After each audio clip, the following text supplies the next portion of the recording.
안녕하십니까, 빅제이입니다.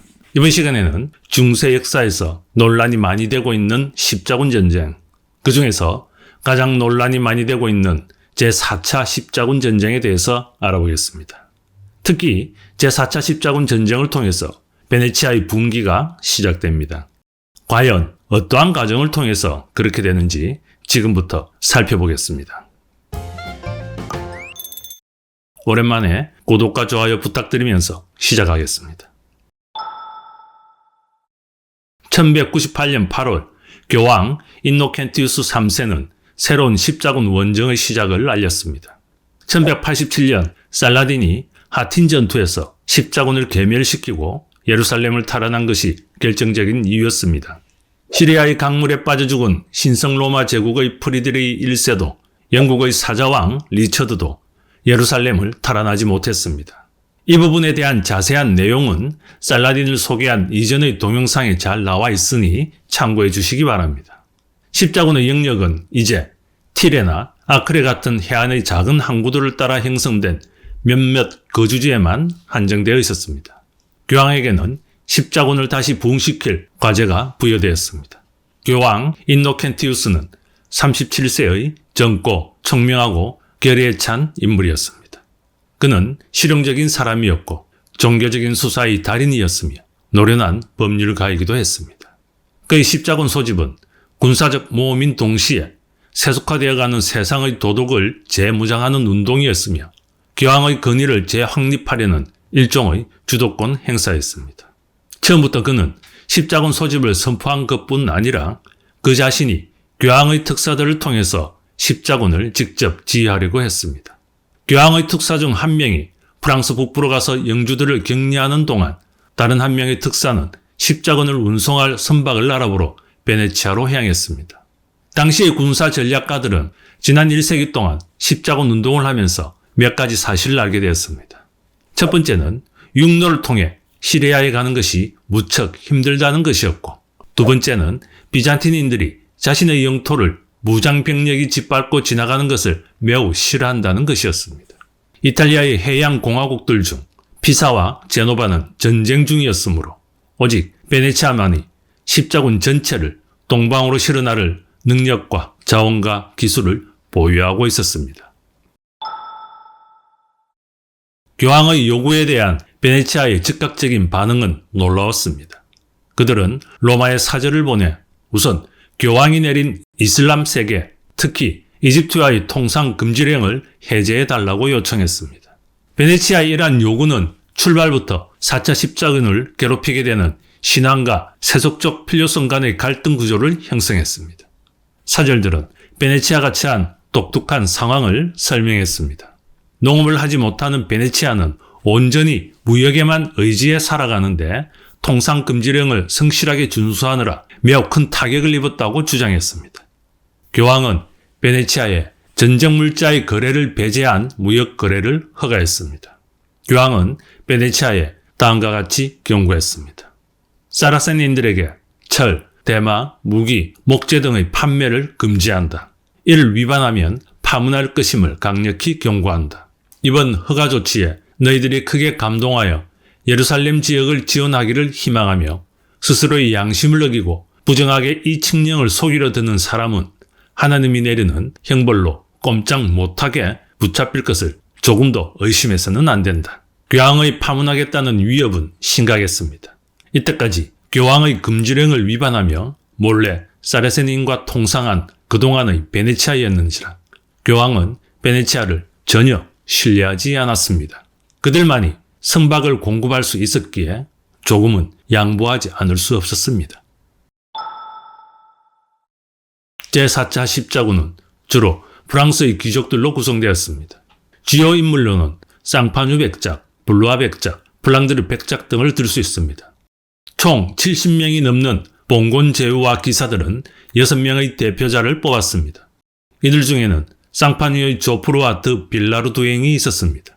그는 3차 십자군 전쟁에도 참가한 경험이 풍부한 사람으로 4차 십자군 전쟁도 처음부터 끝까지 지켜본 현장 증인으로 생동감 있는 기록을 남긴 연대기 작가였습니다. 이들 6명의 대표들은 신중한 언영 끝에 다음과 같은 결론을 내렸습니다. 첫째, 십자군 원정의 목적지는 이집트로 할 것. 이는 예루살렘을 이슬람 교도의 손으로부터 영원히 탈환하기 위해서는 이슬람교의 본고지인 이집트를 공격할 수밖에 없다는 사자왕 리처드의 인식을 따른 것이었습니다. 둘째, 원정로는 해로로 할 것. 셋째, 십자군 전군의 수송은 베네치아 공화국에 의뢰할 것 등이었습니다. 6명의 대표는 베네치아로 향했습니다. 당시 베네치아의 도제는 엔리코 단돌로였습니다. 베네치아는 도제를 임명할 때 나이와 경험을 동일시하는 오랜 전통이 있었습니다. 6인의 대표가 만나게 될 인물은 모든 면에서 두드러지는 면모가 있는 인물이었습니다. 엔리코 단돌로는 법률가, 상인, 성직자들을 배출한 저명한 귀족 가문의 후손이었습니다. 단돌로 가문은 오랫동안 공화국에 헌신적으로 봉사한 기록을 가지고 있었습니다. 모든 면에서 단돌로 가문의 남성들은 엄청난 지혜와 에너지를 지녔으며 오래도록 장수했습니다. 1201년 당시 엘리코는 90세였으며 눈도 완전히 멀어 있었습니다. 엘리코가 어떻게 생겼는지는 아무도 모르지만 허연 턱수염을 기르고 보지는 못하지만 꿰뚫어 보는 듯한 시선과 오직 베네치아를 위하겠다는 강철 같은 의지를 지닌 현명하고 키 크고 강단 있는 남성을 상상해 볼 수 있습니다. 그러나 이는 하나의 인상일 뿐 구체적인 실체는 없습니다. 그의 성격에 대한 묘사는 다양한데 친구들에게는 공화국 특유의 기민한 판단과 좋은 통치의 전형이었습니다. 프랑스 기사인 로베르는 그는 가장 존경할 만하고 현명한 사람이라고 했고 아보 마르탱은 생생한 지성으로 시각장애를 뛰어넘은 사람으로 그를 묘사했습니다. 그를 잘 알게 된 빌라르두eng은 그는 매우 현명하고 용기 있고 활기에 차 있다고 말했습니다. 그러나 그들과 적대 관계에 있던 비잔틴 연대기 작가인 그리스인 니케타 코니아테스는 그는 대세를 거스르는 잘못된 결정을 내려서 역사를 피바다로 몰고 갈 운명을 지닌 사람이었으며 비잔틴에게는 가장 신뢰할 수 없으며 적대적이고 교활하며 거만하고 스스로를 현자 중에서도 가장 현명한 사람이라고 자처하며 누구보다 강하게 욕망을 추구하는 사람이었다라고 혹평했습니다. 단돌로는 1170년대 중반 어느 시점에 시력을 잃기 시작했습니다. 그가 시력을 상실하게 된 이유에 대해 수많은 추측이 있었습니다. 1172년 단돌로가 비잔틴의 인질로 잡혀 있을 때 당시 비잔틴의 황제인 마누엘 1세에 의해 실명을 당했다거나 콘스탄티노플 길거리에서 싸움을 하다가 시력을 잃게 되었다고 했습니다. 하지만 단돌로 자신은 시각장애를 탓하지 않았고 나중에 머리에 충격을 받아서 시력을 잃게 되었다고 설명했다고 합니다. 시력 상실의 원인이 무엇이든 간에 그의 명민한 판단력은 조금도 사라지지 않았습니다. 눈이 먼 상태에서도 통치자의 자리에 올랐다는 것은 그가 얼마나 대단한 사람인지를 나타내는 척도라고 하겠습니다. 단돌로는 6인 대표의 설명을 듣고는 그들의 요구 규모에 크게 놀라기는 했으나 일주일간의 심사숙고 후 6인 대표에게 다음과 같은 요구 조건을 내밀었습니다. 우리는 당신들이 제시한 숫자에 따라 4,500명의 기사와 2만 명의 보병 및 4,500마리의 말과 종자, 마부를 운반할 수 있는 선박을 제공하겠습니다. 계약에는 물론 이들 사람과 말이 먹을 식량도 포함되어 있습니다. 말은 한 마리당 4마르크, 사람은 1인당 2마르크로 계산되었고 비용의 총계는 94,000마르크입니다.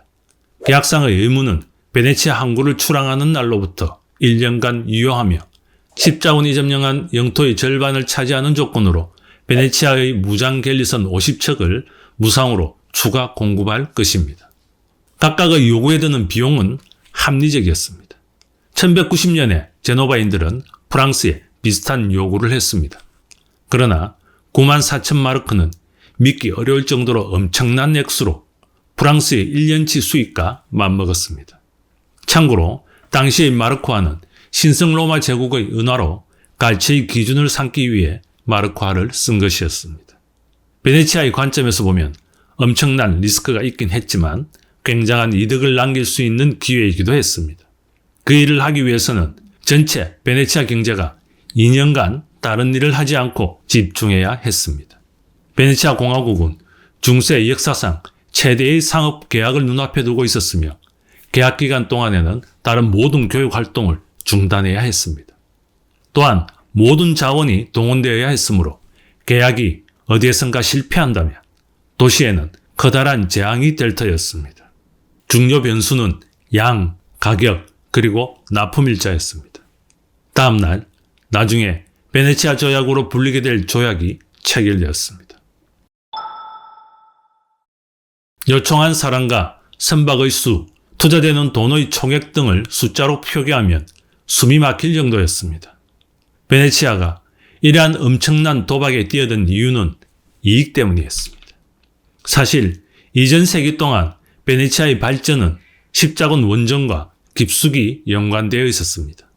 베네치아인들은 앞서의 십자군 원정에 참여해서 물질적인 차원에서 이득을 얻었습니다. 1122년에는 티레의 3분의 1을 얻었으며 여러 다른 항구들에도 거점을 마련하는 발판이 되었을 뿐만 아니라 베네치아가 해양 제국으로 발전하는 단초가 되었습니다. 새로운 베네치아 조약은 배와 관련된 조항들만으로도 상당한 이익을 얻을 테지만 조약에 들어있는 것처럼 모든 전리품의 절반은 생각지도 못할 부를 공화국에 가져다 줄 터였습니다. 조약에는 비밀 조항이 있었는데 그것은 앞서도 설명했듯이 목표지는 이집트라는 것이었습니다. 당시 이집트는 레반트 지역에서 가장 부유한 지역이었습니다. 그 중심에는 알렉산드리아가 있었습니다. 베네치아는 그곳에서 이전에 티레나 아크레가 제공한 것보다 더 풍부한 상업적 이득을 얻을 수 있었습니다. 베네치아는 최근 교황 인노켄티우스로부터 교육 허가를 받기는 했지만 실제로 시장에서 베네치아가 차지하는 몫은 형편없이 작았습니다. 본질적으로 이집트 원정에서 승리하여 베네치아가 수익의 절반을 보상으로 얻으면 이전에 상업적인 승리를 통해 얻은 부를 합한 것보다 훨씬 많은 부를 얻을 수 있었습니다. 이것이 베네치아인들이 자비로 갤리선 50척을 투자하기로 한 이유였습니다. 이 비밀 조항은 조약 내용 가운데 나중에 십자군에게 악영향을 끼치게 될 단 하나의 걱정스러운 상황이었습니다.